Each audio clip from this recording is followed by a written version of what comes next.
I'd like to follow up with a little bit more conversation about the E-Quad. It sounded in the presentation like there's a lot of obsolescence to those buildings.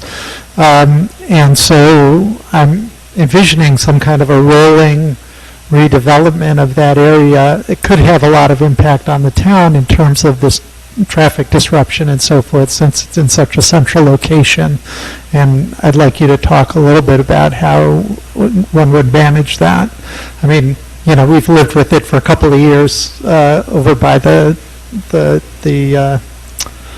arts and transit neighborhood, but I could imagine this being a much longer term kind of effort. So I know that Ron and Cindy answer in a minute, but I do have to begin by saying that a year or so ago we took our trustees through the E-Quad just so they could see what it was like, and we reminded them, and some of you may know this, when that building was opened, it was front page news in the New York Times as the state-of-the-art engineering building in the country.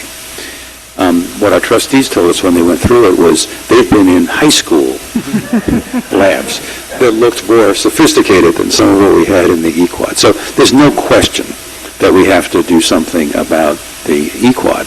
And it's a two-pronged challenge here. One is to dramatically improve the space for engineering, but the second is to expand the space.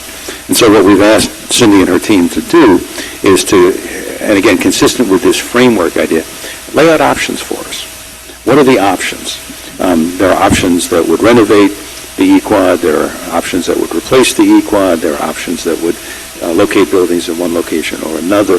Lay out the options so that we can try to look at all of the different ways that one might do this. And then that is an area where I think we'd want to be in active conversation with the town about what's the best way to do this, to phase this, to make sure that this gets done in a way that has the, that minimizes the short-term impact as we try to get to the long-term goal of constructing that new and better space. I don't think I have a lot to add to that, except to say that certainly consistent, as we outlined, I hope, with the sustainability effort, is the first question would be what would be the potential useful purposes of the buildings in the E-Quad. As Bob said, they're very poor for certain kinds of lab activity, particularly wet lab activity, but they may not be poor for other uses, at least in a shorter time period. They're perfectly suitable for office uses, as well as some of the other things that our team will look at.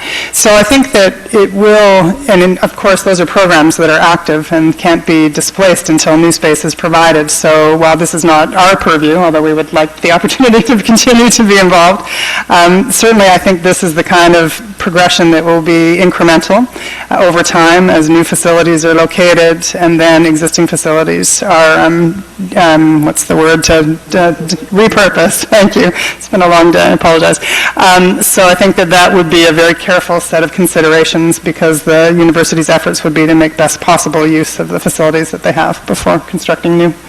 I would just add that the work that's going on right now at the building we call 20 Washington, which is the former Frick chemistry lab, is an example of that. Frick got a new chemistry building located down the hill.